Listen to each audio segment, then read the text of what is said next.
Your hosts are here, Sammie and Michelle. By the end of this podcast, you'll know them well. Adulting, navigating the journey of life. Careers to relationships, pain and strife. Put down the rule book, rethink the status quo. If there's another direction you wanna go, find purpose, passion and mastery in all that you do with Status Post Adulting. Hey Status Post Adulting fam, this is Sammie and Michelle. And we are so excited to have the debt-free guys, David and John, on Status Post Adulting. David and John are the founders of the Debt-Free Guys blog, and they host their own podcast, Queer Money Podcast, which has over 300 episodes to date. They are also the creators of the Debt Lasso Method for paying off credit card debt. I'm a huge fan of their message and their podcast, and it's such an honor to have them with us today. Welcome, David and John, to Status Post Adulting. Hi there. Hi. Thanks for having us. Yeah, great to be here. Thank you very much. Now I feel old. 300 episodes. Yeah. 300 episodes old. We're only 52 episodes old. So to start out, we wanted to get some of your backstory. And for each of you guys, were you guys given any money lessons or money mindsets growing up?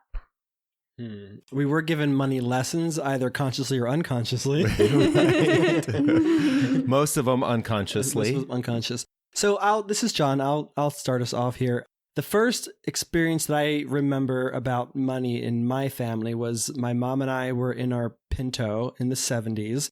I was sitting in the front seat without a seatbelt on. That tells you how old I am. And I remember asking my mom how much money we had. And she looked at me, even though she was driving 55 miles an hour down the street, and says, "You don't have any money, and we don't talk about money. Money, that is rude." And that was the first experience I remember having about money. And so I just thought like this was this topic that you couldn't really, it was almost like sex, right? It's like this thing that everybody has to experience or everybody does experience, but we can't talk about it. So I thought like it's a necessity in life, but it's also, there's also a negativity about it. And so I think that kind of laid the foundation for what I thought money was, and maybe why I didn't even start talking about it until, I was in my 30s when I started talking about it with David. Yeah. So this is David. I don't think my parents ever really gave us real instruction about money. We were never really taught about money. I do remember in my teens, my dad constantly reminding us that we were trying to live beyond our means. But I think that the biggest money story for me, and where my scarcity mindset came from. When I was a kid, my dad worked for a company that basically built nuclear bombs. And so in a high-risk area of work, he was making really good money. Then my family became very religious. And because of the religion, my dad decided to quit his job, and he took a 50% cut in pay. It was during that time period that our family went from being basically middle class to barely getting by. And my sister and I were on assisted lunches at school. We paid a dime to get a lunch while everybody else paid $1.25. And so we were constantly reminded by our parents that, oh, you can't have that because we don't have enough money. We can't do this because we don't have enough money.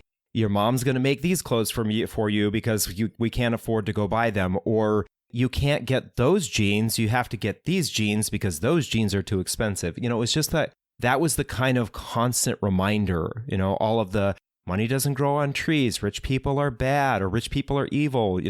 They take that scripture from the Bible, and right, it's not that money is the root of all evil, it's the love of money that is the root of all evil. But it just got layered upon me growing up that money is bad.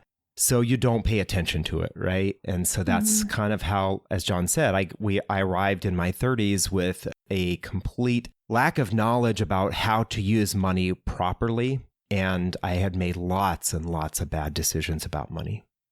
Yeah, I think it's interesting how much we don't necessarily learn directly from our parents, but those things sort of seep in over time, especially just like you said, John, like it's like sex, like everybody ends up doing it and then you end up there and you're like, well, no one explained this to me, so I'm just going to do what I think everybody else is doing. Mm-hmm. And then you spend all your money and you start to realize that maybe there's a better way to do this. So I can definitely see that. I mean, I know our parents immigrating into this country didn't have a lot of knowledge about what the financial system looked like. So they had their own money narratives, including one of the few things they taught us, which was not one of the few things they taught us. Oh my gosh, my mom would kill me if I said that. One of the things they taught us about money, which was my mom was always like, don't get into credit card debt. Don't get a credit card. If kids have credit cards, we're still children to her. If kids have credit cards, like they'll spend all their money. And so that made us, in a good way, I guess, made us very afraid to even get our first credit card, made us panicked that we would spend all our money on the credit card. Part of the reason we brought you guys on today is because we wanted to speak about your story a little bit. Could you talk a little bit more about like when you transitioned to an adult and how your money habits sort of got you into the situation of being in credit card debt?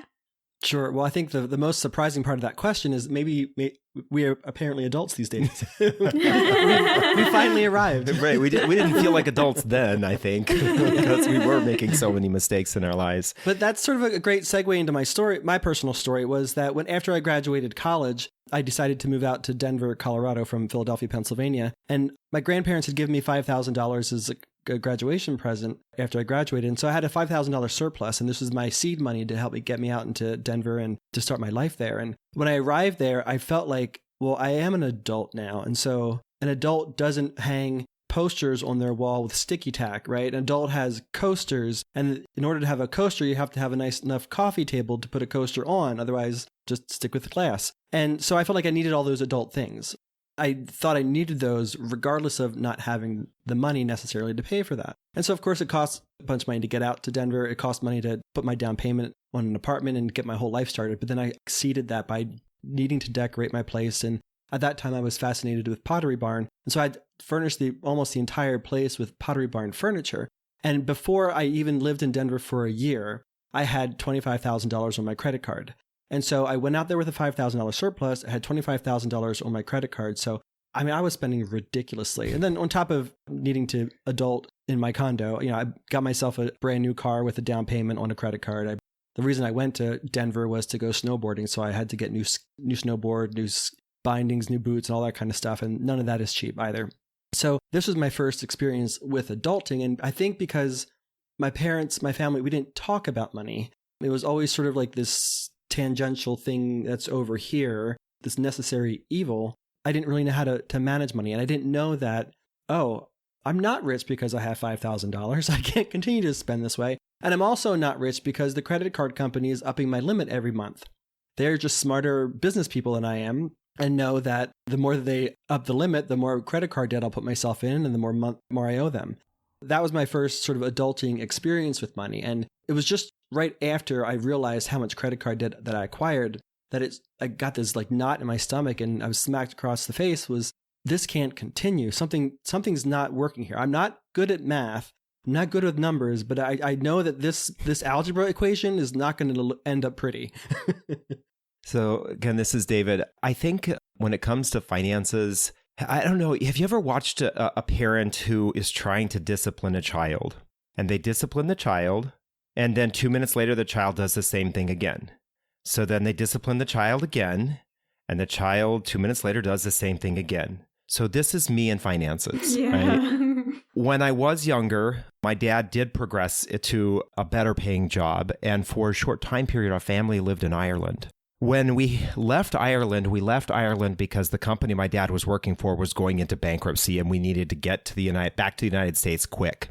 Wow. Mm-hmm. So we got to the airport with our plane tickets, or actually didn't have plane tickets then, but we got there and the tickets that were supposed to be waiting for us got canceled because the company, they got their credit card declined. Oh, so here were my gosh. parents running through the airport with a credit card to buy us plane tickets to come back to the United States. So that was, I think, my very first credit card experience. I should have learned right there. Credit cards are for emergencies. No, they're not for everyday life. But then later on in life, I moved to South Dakota and I was struggling financially and I had been racking up credit card debt.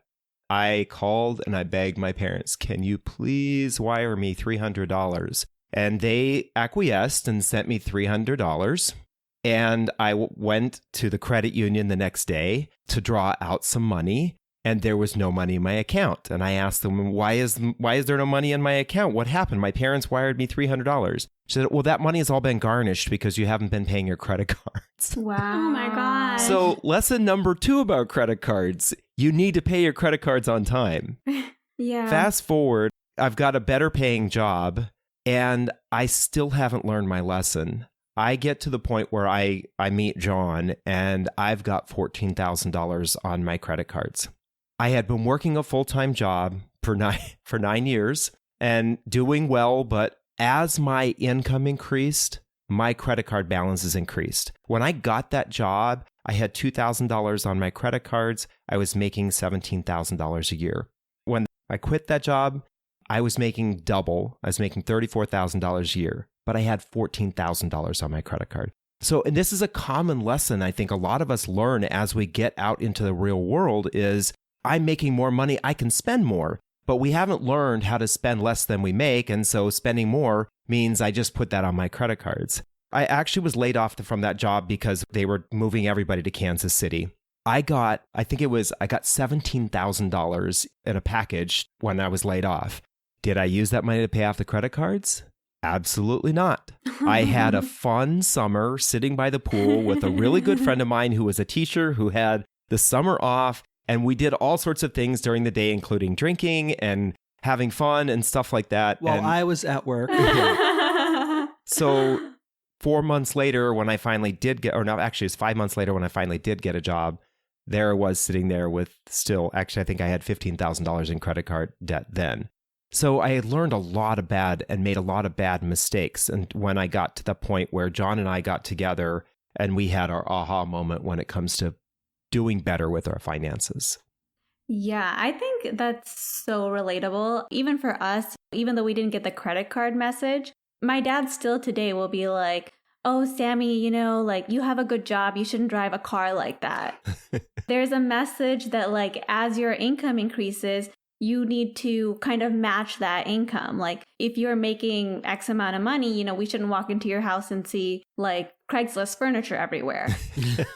Yeah, exactly. And that message is, I think, what leads so many people to debt, because adulting is not having the nice things. It's actually being responsible with the money that you're getting.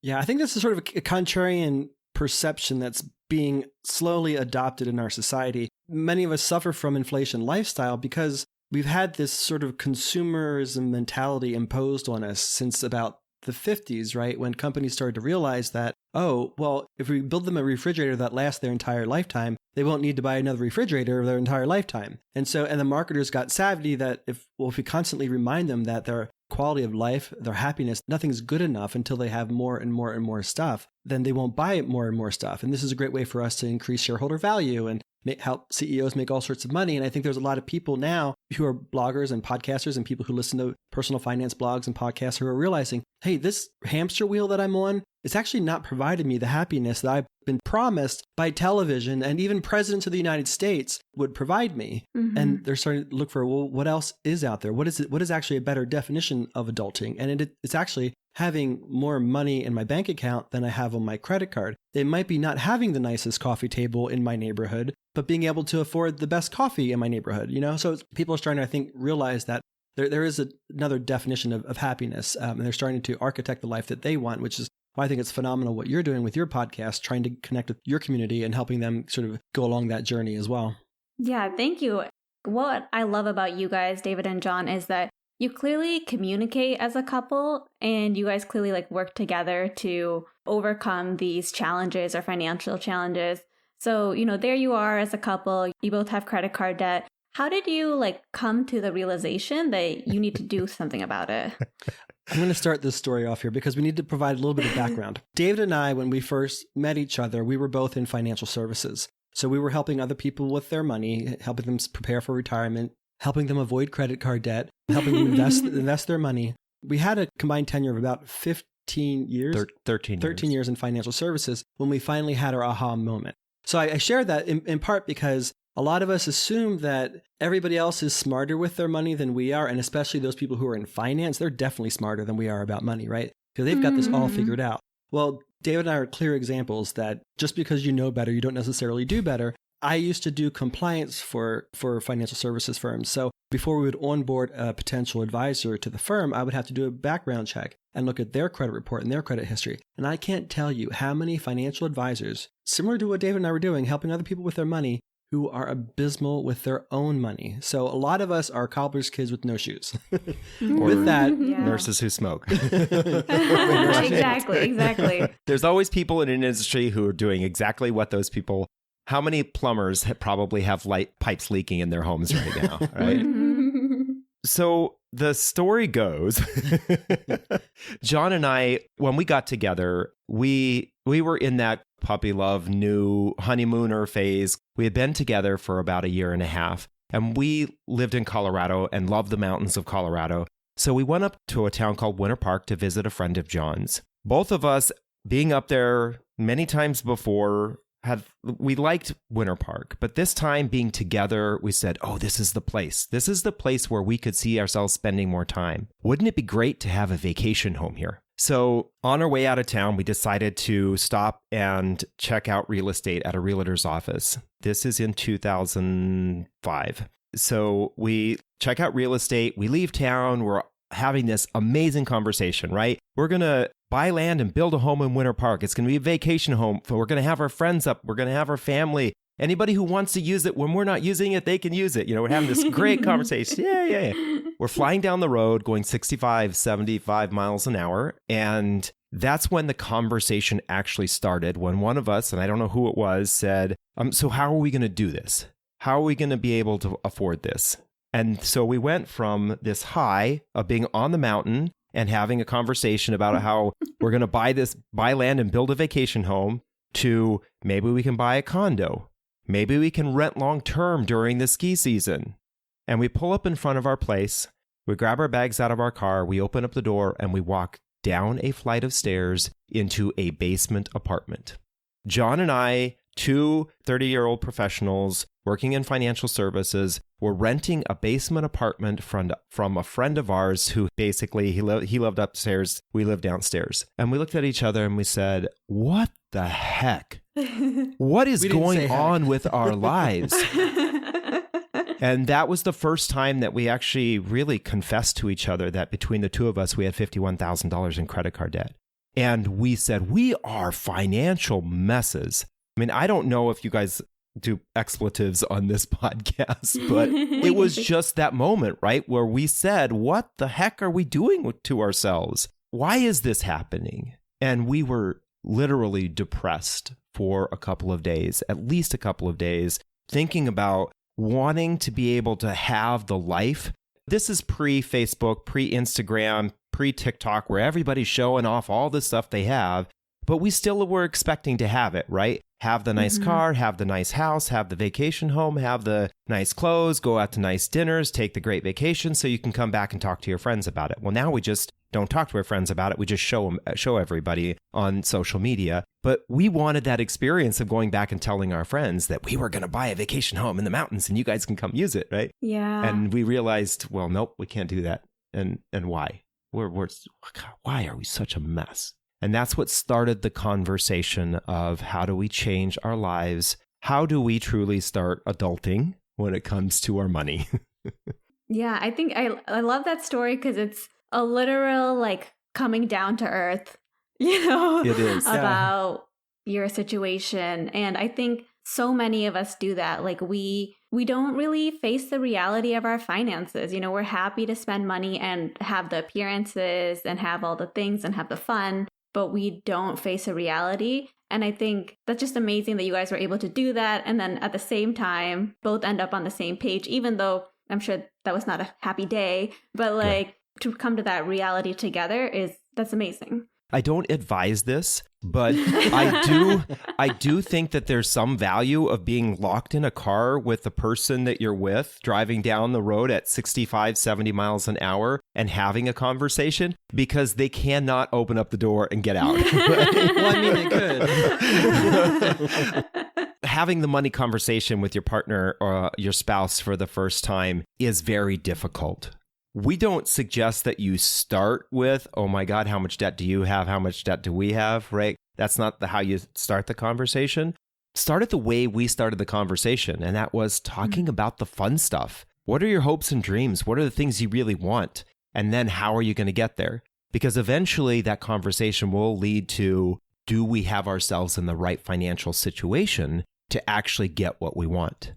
I will throw in a name here. Paul Donovan, who's an economist for UBS, wrote a book, and I forget the name of it. Profit and Prejudice. Profit and Prejudice. One of the things he talks about in his book is how credit cards and access to credit allows folks to basically live a life that they're not earning the money for, right? It gives us this illusion of having a much better life than we actually have.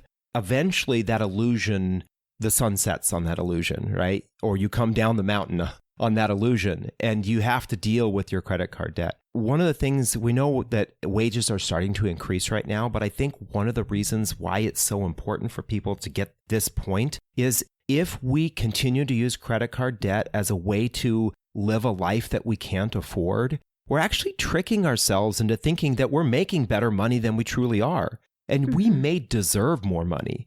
We may deserve a better paycheck.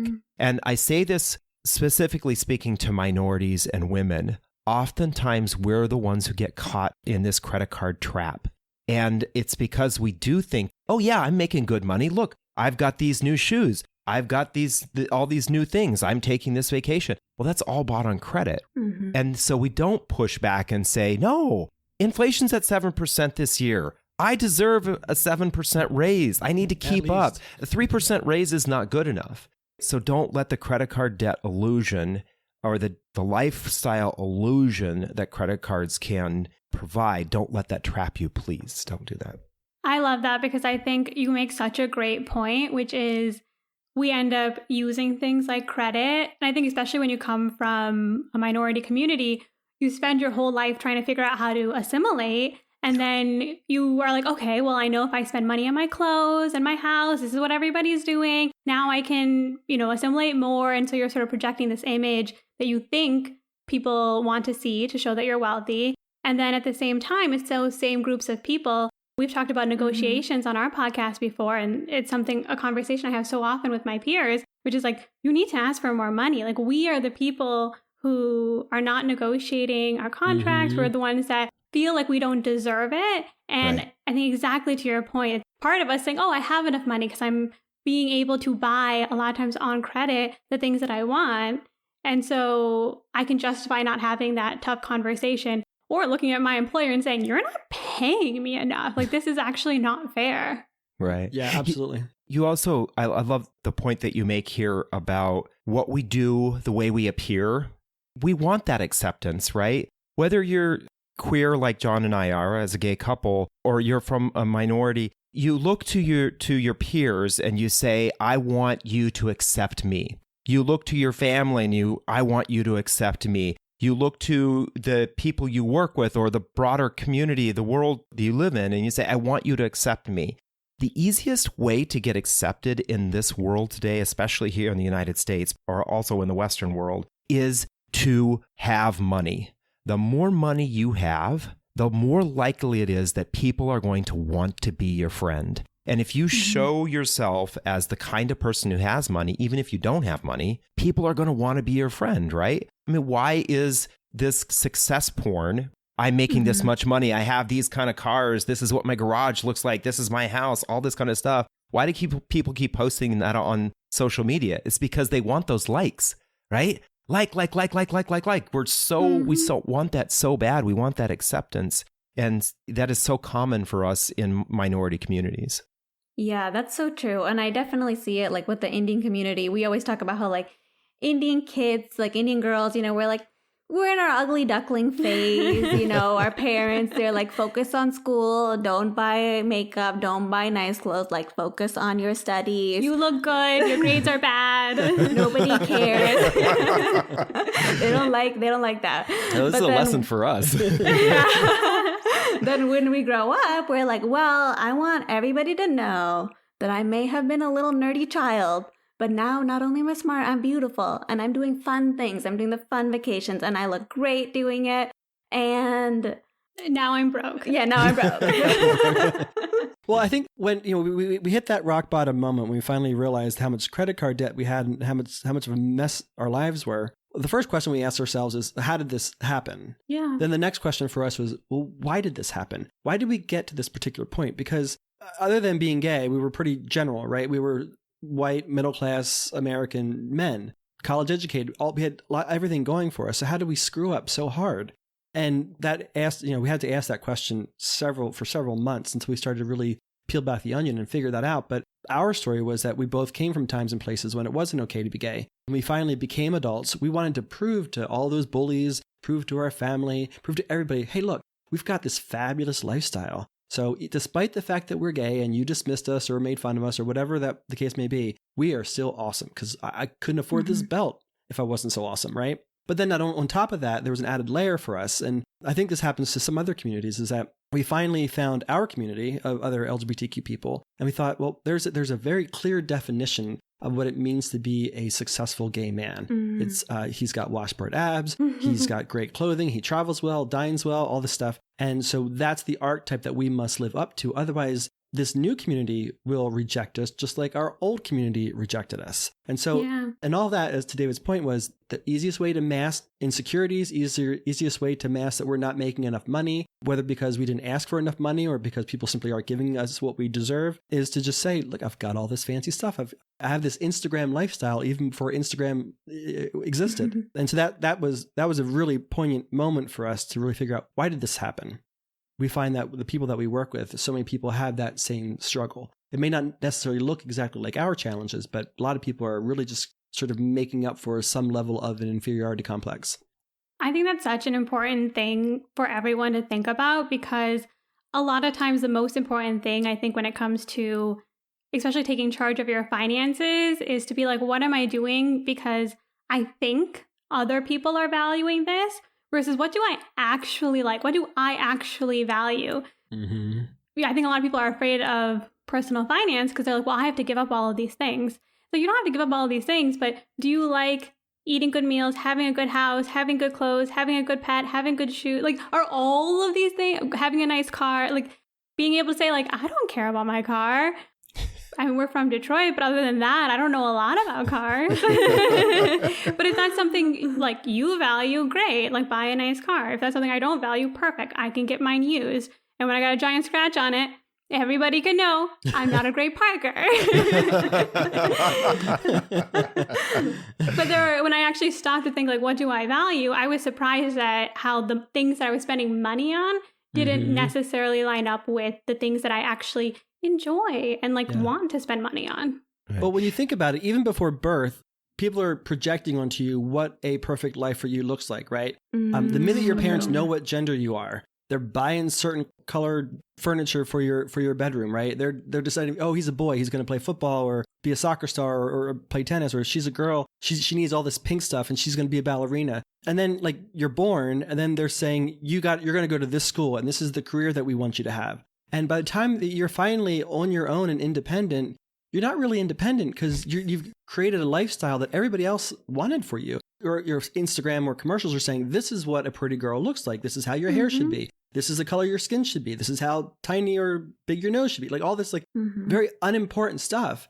And they're also telling you what a happy life looks like. It's having 2.6 children. It's having the white picket fence and the house and the dog. And you look at your life and you're like, I don't like all that stuff. I don't want all that stuff. All this stuff isn't providing me the happiness that I was told it was going to provide me. What does make me happy? And a lot of people reach their 20s and 30s or 40s and they're like, I don't really know what makes me happy. I'm just going to have a martini. Right? And that's kind of why many of us chase these various dragons. And so we've got to ask ourselves, well, what does matter most to us? What is the life that we want? A friend of ours and popular podcaster, Paula Pant, her tagline is, you can afford anything, but you can't afford everything. You just got to figure out what it is that you want. It might not be the nice car. So don't spend $60,000, $100,000 on a car if you don't care about cars. That's my story. I don't really care about cars. That's why we've had the same car for the last... What did I say to you the other day? We haven't had a car payment for 114 months in a row now. Oh, wow. Yeah, and that affords us a great lifestyle to spend the money on the things that do matter to us. But back when we were spending unconsciously, we had the $300, $600 car payment. Yeah. I think that's so true. And so after you guys realized you were both in debt, you couldn't live this vacation house lifestyle, how did you then pivot? Because I think that's the hard part. How did you pivot to like change your lifestyle and pay off this debt? Yeah. The important thing is, as John mentioned, we had our woe is me sitting on literally that day when we got home, that afternoon when we got home, we sat on the floor in our dining room. We had dining room furniture, but we sat on the floor anyway, and we felt sorry for ourselves, which I think was appropriate. You know, it's appropriate for a short time to feel sorry for yourself. The reality is you're in this situation, but we got over the woe is me because we knew, I don't think we knew. We just kind of, we moved on. But I know today, if we didn't get over the woe is me, what would we have done? We probably would have gone and bought something or gone out to a nice meal to make ourselves feel better. Exactly what we didn't need to do. But as John said, we asked ourselves, how did we get into this situation? What caused this? And so we took a look at the mindset that caused it. That was a much longer journey of discovering what was the mindset. But then I looked at the financial side. I'm the numbers person. So I said, okay, what really did get us here? How are we literally spending $10,000 a year more than we're making? And so I sat down with every single statement, everything that I could that we had. And this was back before you could download everything into a spreadsheet. So I literally sat there with Excel and statements, and line by line by line, I documented every single penny that we spent over the last 12 months. Oh, wow. I was at home by myself, and John came home, and I looked at him and I said, holy crap, do you know how much money that we spend on dining out? And how much money we spend on Whole Foods grocery bills? And how much money we spend on wine? I started listing off these categories. There was a time period, and this is the mid-2000s, that we were spending $400 a week on dining out, $400 a week on groceries, $800 a week, Oh, wow. $3,200 a month, so that we could feed ourselves, but we still had washboard abs. Yeah, I don't know how we're skinnier than we are now. Yeah, I don't know how that will. Granted, I think that we were throwing a lot of food away, like so many Americans do today. I think it was a lot of food that was getting left on the table out at restaurants, and a lot of food that was in the fridge that was spoiling and getting thrown away.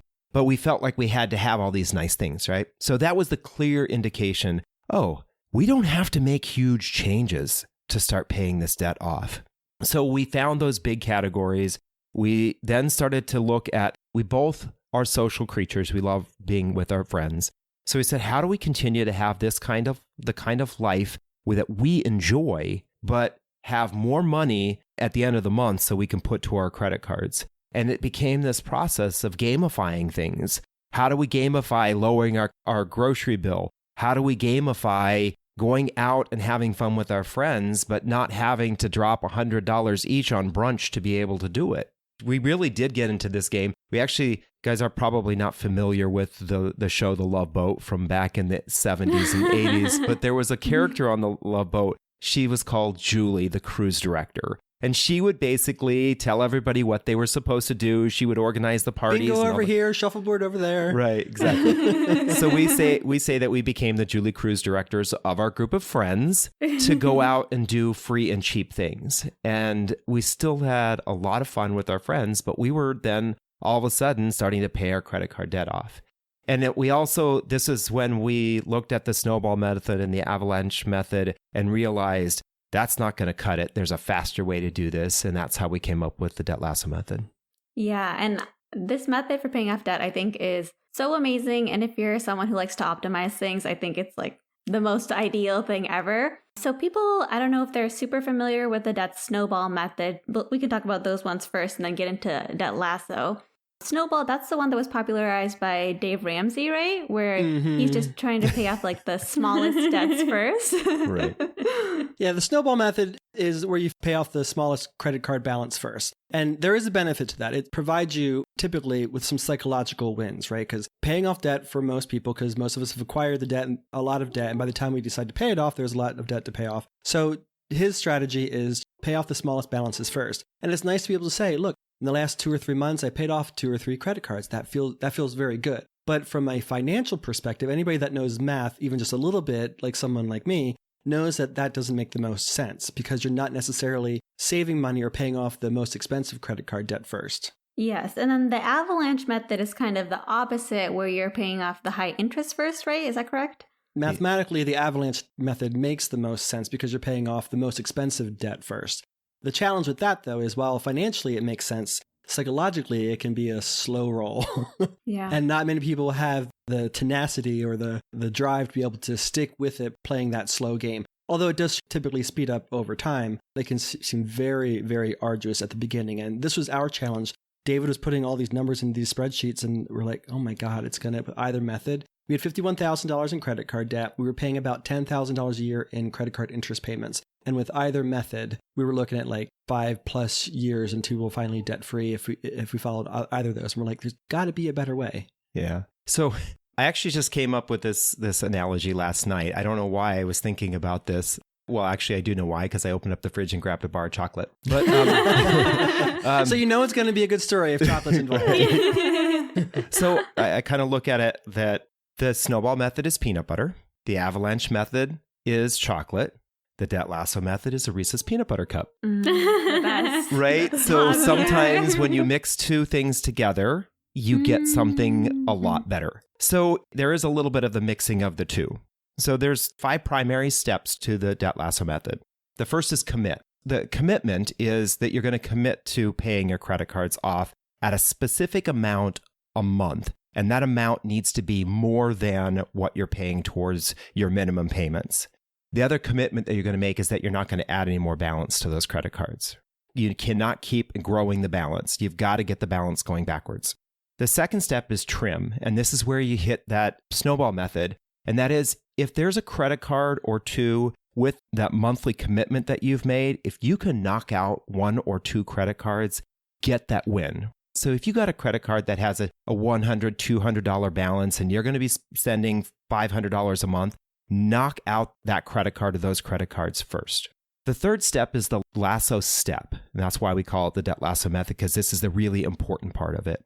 We believe that you should lasso your credit cards into as few locations as possible and at the lowest interest rate possible. High interest rate credit cards are what are preventing you from paying your credit cards off. You're paying 18, 20, 22, 25, 30. There are credit cards that charge you 32%, right? That's ridiculous. Crazy. You have to get that back down as low as you possibly can. So we believe in low interest personal loans. If it's a large amount, if it's a more moderate amount, can you do some balance transfers to zero interest balance transfer credit card? That's probably one of the best ways. And that's what we did because they were available then, is to lower that interest rate as close to zero as possible. That's what speeds the process up. The next 2 steps are automate your payments with bill pay, tools like that. And the final is monitor, because you're going to pay some credit cards off and you need to shift your strategy as to which credit card you're sending your money to or which amount you're sending your money to. So that's the new Reese's peanut butter cup version of the Debt Lasso method. And now we're seeking sponsorships from Reese's. Thank you. We are also seeking sponsorship for Reese's. You can pay us in Reese's cups. Yeah, we'll eat chocolate for work. And it's so ingenious, and it's crazy that, like, I don't know if anybody had thought of it before, but it doesn't seem like it had really been out there before. I think that people are very familiar with this idea of doing balance transfers. But it's the same thing that happened in 2006 and 2007 when everybody was refinancing their homes. They would pull this money out of their home and then they would go spend it. Mm-hmm. Then they're bumping their time out, right? They do a refinance for 30 years instead of refinancing it for 20 years to bring the number of payments down. So what we see with these refinancing with zero balance credit cards is oftentimes people refinance that credit card and then max out the credit card that they transferred the balance from. They're still acquiring debt. They don't make the commitment to get rid of the debt. They just get more credit and they use it. And to be fair, that's exactly why the credit card companies offer the 0% balance transfer cards, because they know you're not going to take advantage of this opportunity. You're going to max out that card, and then the old company, you're probably not going to get rid of that card, and you're still going to use that card. everybody gets these credit cards that have all these perks, right? I can travel all over the world. I can get cash back. I can get free things at Home Depot or whatever. Well, somebody's subsidizing that. Credit card companies, the banks, they aren't just giving this stuff out for free. Somebody is subsidizing that. And guess who's subsidizing that? People who carry their balance from month to month. So you don't want to be that person. Yeah. You want to use this strategically and be the one who's benefiting from the perks, not the one who's being suffocated by them. Right. You're buying other people's rewards. That's so true. And what I love about your method is the first step is commit. I think you could do the transfers and stuff, but if you're not committed, if you haven't like set that intention, the same habits will creep up for sure. 100%. Yeah. It's just like when you go on a diet and you're like, tomorrow I'm going to eat better. And if you're not actually committed, like as soon as something comes up and someone offers you a piece of cake, you're going to be like, you know what? I'll do it tomorrow. Right. And then you just never get started and your problems compound and it's a habit breaker. At the end of the day, I think it sounds easy to be like, okay, commit to this, but it's like, no, you have to commit to this. Like you have to change a habit. You're probably in credit card debt for a reason because you're spending, on certain things. And this will be a little bit of a lifestyle change. That brings us back to what we were talking about earlier. This is why it's important to know what kind of life it is that you want. Because for most people, it's going to take at least several months, if not several years, till they finally pay off their credit card debt with any method. But the only thing that's going to help you stick with that is to figure out, even when somebody offers you the chocolate cake, the only way to stick with that is to say, I know what I really want. And if I add more money to this credit card, if I make this particular purchase now, if I get trapped into this consumer mentality again, I'm not going to be able to actually have the life that I want. But that's delayed gratification. And a lot of people struggle with that. But if you can focus on what it is you most want and you know why you most want that, then that makes it all the easier and you won't get distracted with the short-term gratification, the short-term dopamine. You want to stick with the long haul. And that's why you need to know what you want and why you want it. Yeah. You guys made a good point about how you were organizing things for your friends. You kind of looked at that and were like, what do we like to do?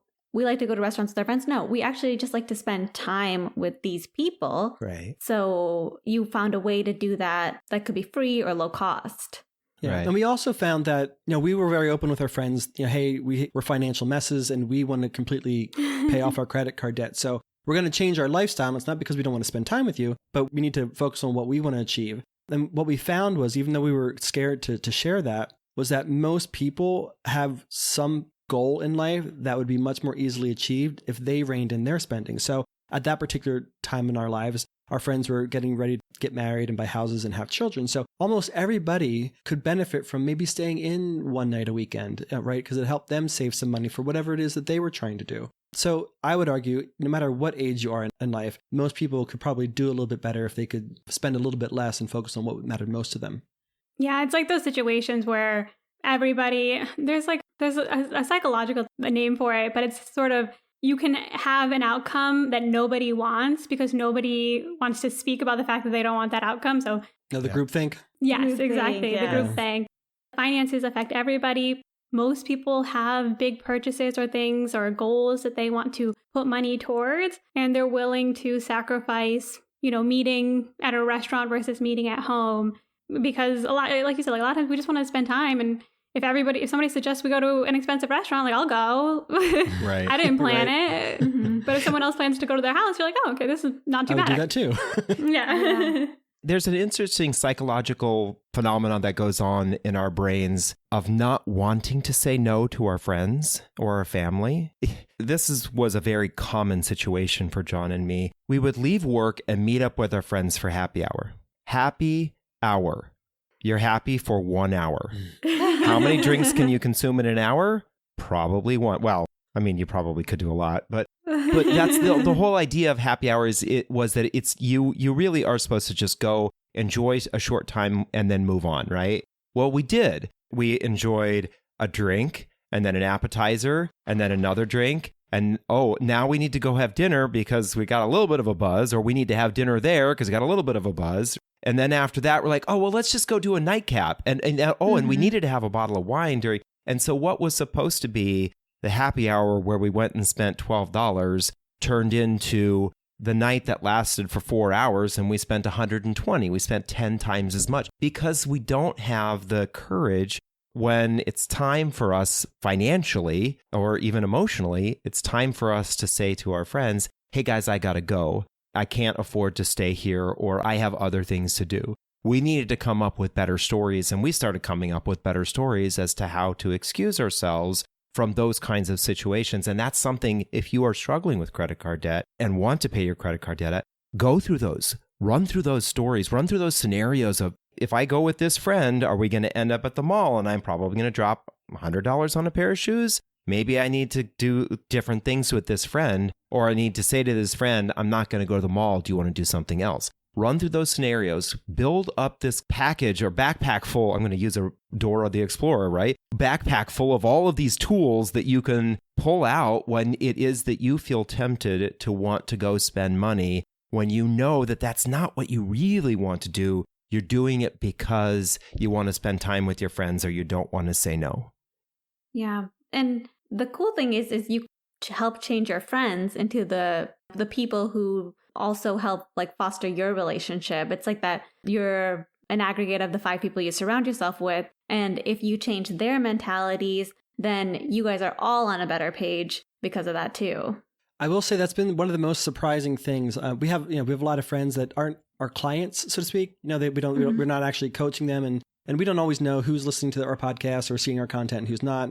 Once you get your first couple blog posts up or whatever, and you've gotten all your friends to like it and comment on it, you kind of got to dial that back a little bit. You can't ask them to do it all the time, so you don't really know who's paying attention. When we see a friend who we haven't seen for a while, so often they've said, you just got me thinking, and I've made better decisions with my money, and now I'm able to do X, Y, and Z, which I wouldn't have been able to do otherwise. That's been one of the most gratifying things about doing what we're doing. We know who we're helping because very often they tell us, but we don't know who we're helping because they don't always tell us until like a couple of years later, or until they're finally able to achieve a particular goal. And that's been very rewarding as well. I can totally relate to that. I think it's so nice to be able to like hear people, because you don't always know what season of life people are in and when your message is going to resonate with people, or who is listening. Definitely tell us if you are. We don't know. Probably one of the most impactful ways for ourselves is that when Sammie started to get better about her finances, I started to get better about my finances. And then we imposed on our parents for them to get better about their finances as well, because we were able to start to have a bigger conversation about it and say like, hey, like we're doing these things and we're spending money in these areas, but we want you to be able to retire at some point and enjoy your life. And so where can we make tweaks so that we can start thinking about those things? And, our parents are stubborn people, and they totally got the message. I don't know whose parents aren't, right? I think we would have assumed that we couldn't change their mind. Luckily, Sammie, as the oldest, is very pushy. But, I mean, they... Also stubborn, apparently. I'm just the youngest, so they just love everything I do. But no, they made like huge changes. I mean, they completely turned their finances around in the last couple of years, and just having that conversation with them, and just had a huge impact on our personal community within like the 4 of us.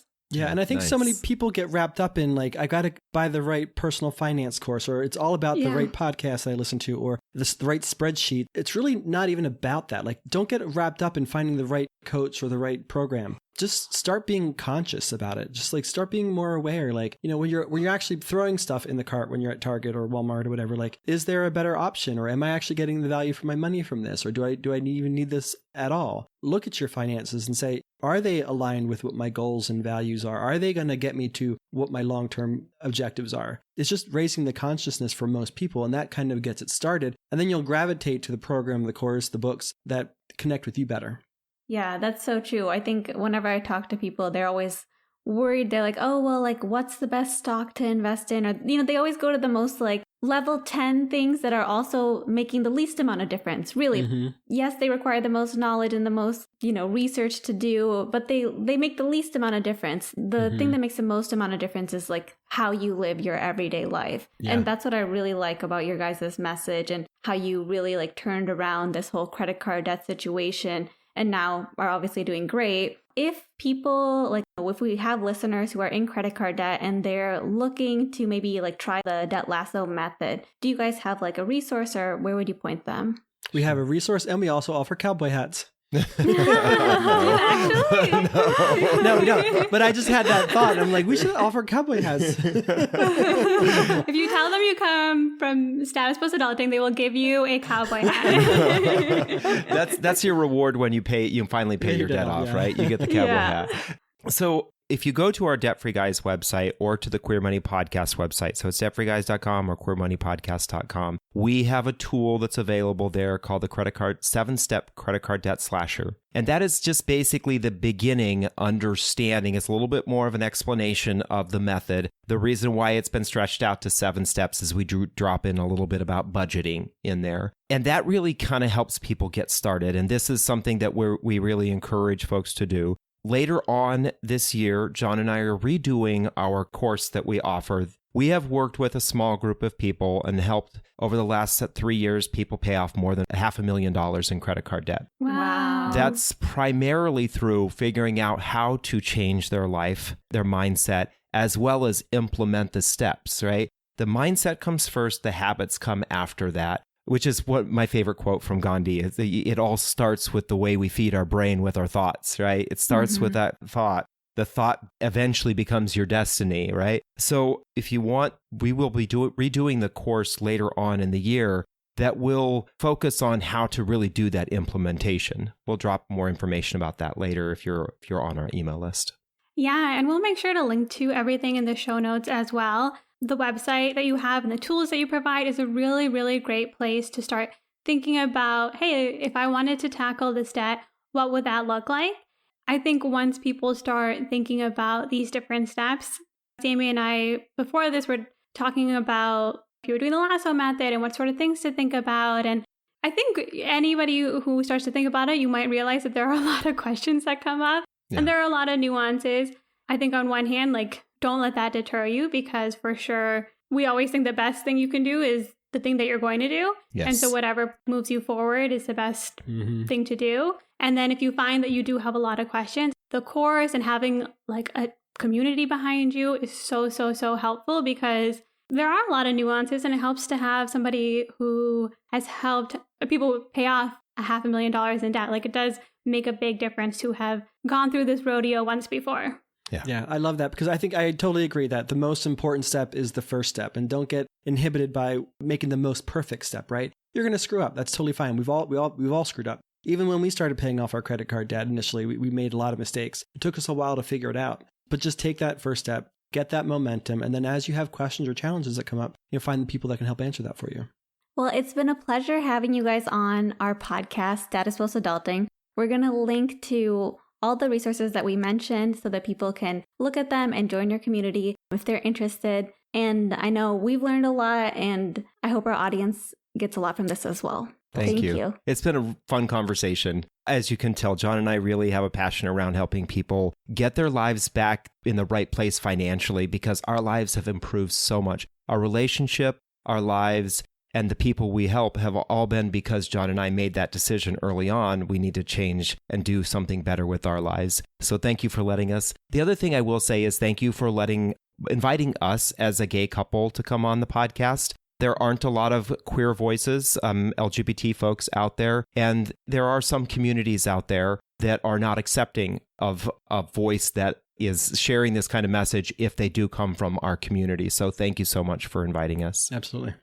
Of course. And thank you so much for being on our podcast. We feel very, very honored. We have really been enjoying your content, and I have no doubt that our listeners will as well. So thank you so much for taking the time and spending a little bit of your day with us today. Of course. Thank you.